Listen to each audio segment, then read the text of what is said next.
Hey BookTube, it's Missy, and today I'm going to be sharing with you guys the Epic Reads book tag. I know, I never do book tags. If you have tagged me in the past, I do apologize. I'm just terrible at tags. One, I can never answer any of the questions. Two, a lot of the questions have to deal with books that you've read, and 75% of my books have not been read yet, so I don't know the answers to them.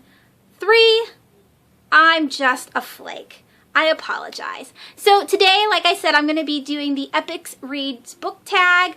I was tagged by Caitlin over at Book Consumed. She's super funny. I will leave her link down below. Sorry, Caitlin. I know. You made this in February. I had to look it up again, and I am so late. I'm so late, but I have the answers, and so I'm excited to share it with you guys. And so for question number one, it is, if you could invite any author and their fictional character to tea, who would you invite and what would you serve? Now, I would invite A.G. Howard, my favorite author of the Splintered trilogy. I would serve her food from her books, which is the Moonbeam cookies and honey-scented tea. I don't like tea, but if she was there, I would drink it. So yes, I would invite A.G. Howard and Alyssa to tea, and I would serve them cookies and tea from the books, because that would be awesome. And I love her. All right, the next question is, what book do you wish the author would write a prequel for? Let me just bring the book down.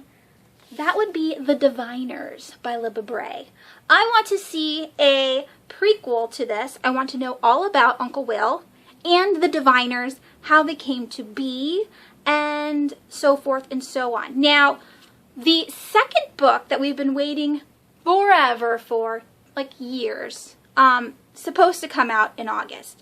I have pre-ordered The Lair of Dreams. I want it to come on time. I'm keeping my fingers crossed. I love this story, and I'm totally intrigued about the Diviners and Uncle Will and how he knows them. So I want a prequel for this book. Number 3.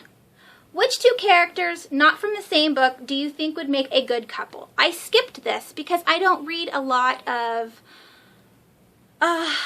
romance novels, and the ones that do have romance in them, I don't know how to pair people together. Do you go about pairing people together because they are opposites, because opposites attract? Do you pair people together because they have the same kinds of personalities? I don't know, and I don't keep track of male personalities as much as I do the female personalities in order to ship people together. Like during a book, for example, The Infernal Devices with Tessa and Will Herringdale and Jem, you kind of you understood the pairings between all three of them in the love triangle, and you wanted them to be together for different reasons, but I couldn't take Tessa as herself and put her in another book with another male character because I don't pay attention to male characters as much as I do females. I don't know why. So I couldn't answer that question, so I skipped it. Number 4, if you ran into your favorite author on the subway and only could say one sentence to them, who is it and what would it be? If I ran into Stephen King, which is my favorite author ever, I would ask him to make me one of his victims in his next book. They always die horrifically or in a bad situation, and I want him to be like my I don't know what it's called, like my fortune teller, and like give me my death sentence. Like, I just love Stephen King, and I know how gory and horrific that sounds, but I want him to put me in a book and kill me off, and I want to know how I die.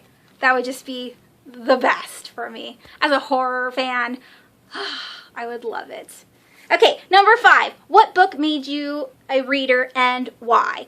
The first books, like series that I read was Nancy Drew, and the first book that I remember reading was The Hidden Staircase, and this was the first books that I read that were part of a series that made me love the characters.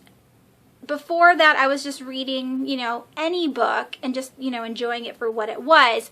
But I wasn't reading to be put into that world, and I really enjoyed Nancy Drew, and I loved the mystery of each crime book. And it's not really a crime book, but kind of. It's like, you know, sweet crime books. And I loved it. It was a great mystery, and that's what got me hooked on a mystery and wanting to continue to read longer books and books in series and books from the same author. So that is number 5. Number 6, Incendio. Number 6, Incendio. No, that's just horrible. No. Incendio! Your whole bookshelf catches on fire. Which books do you save? I'm not going to pick it up because it's massively heavy and it's on the bottom of 1 billion books. But I would save my Harry Potter trunk. The entire trunk, which is, you know, all 7 hardback covers. I love them. Here's one of my beautiful hardbacks from the trunk.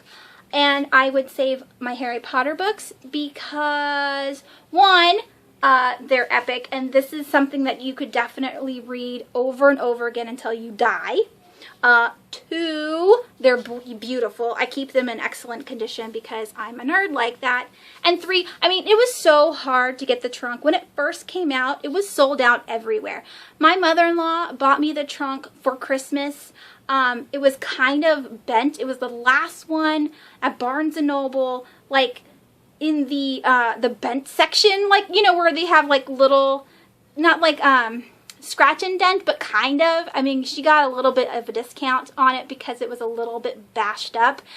But I didn't care. I screamed bloody murder when I opened up my Christmas present that year, and it was, I really was going to cry. And I think I was like 25 or 26 when she gave it to me. I was so stinking excited to get this Harry Potter trunk. I love Harry Potter, and I love all the books, and so yes, I love these books too, but I would only save my Harry Potter, and of course my scrapbooks of my babies. But yes, that's what I would save.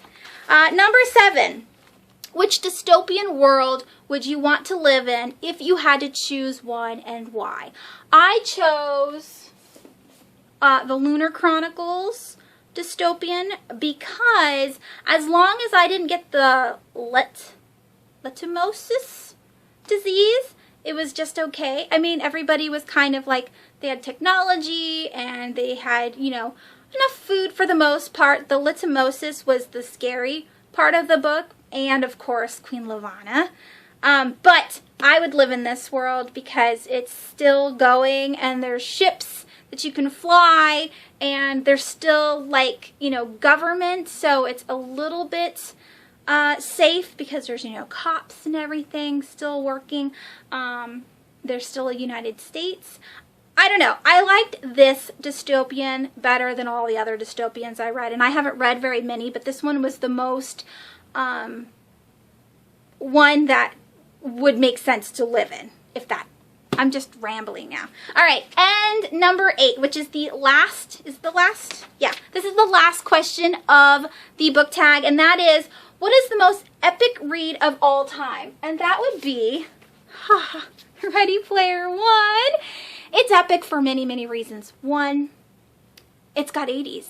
Everything 80s. 2, it's got video games. 3, everything, every book and game is at your fingertips. It's all downloaded into the Oasis.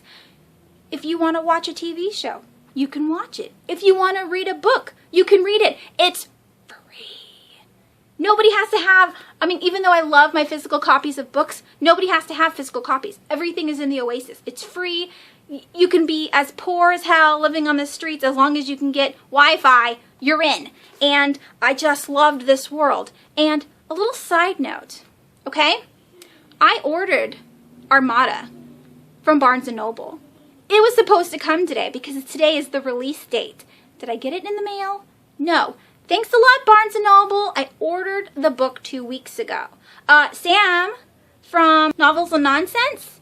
Yeah, she ordered her book from Amazon and got it yesterday, the day before the release. I don't think I'm ever going to do pre-orders from Barnes & Noble ever again. That was just a little rant. Epic read of the Forever is Ready Player One. I absolutely love that book. Now for the book shimmy.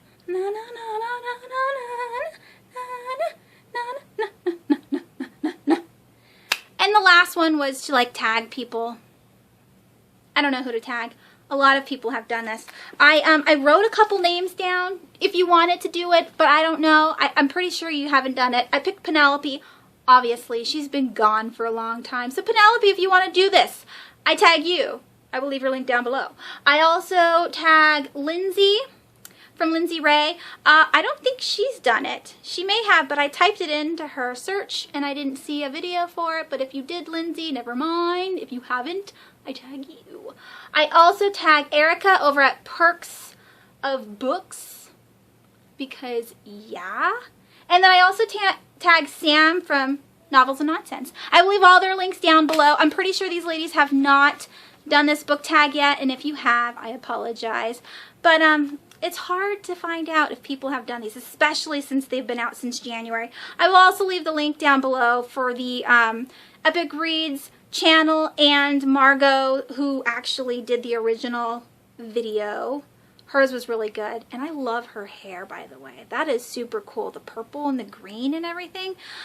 Yeah, so that was my Epics Read book tag. I hope you guys enjoyed. I'm sorry again for those that have tagged me in things in the past. I'm just really bad at tags. So maybe one every 6 months. Who knows? That's it. I hope you guys have a wonderful week, and I will talk to you guys soon.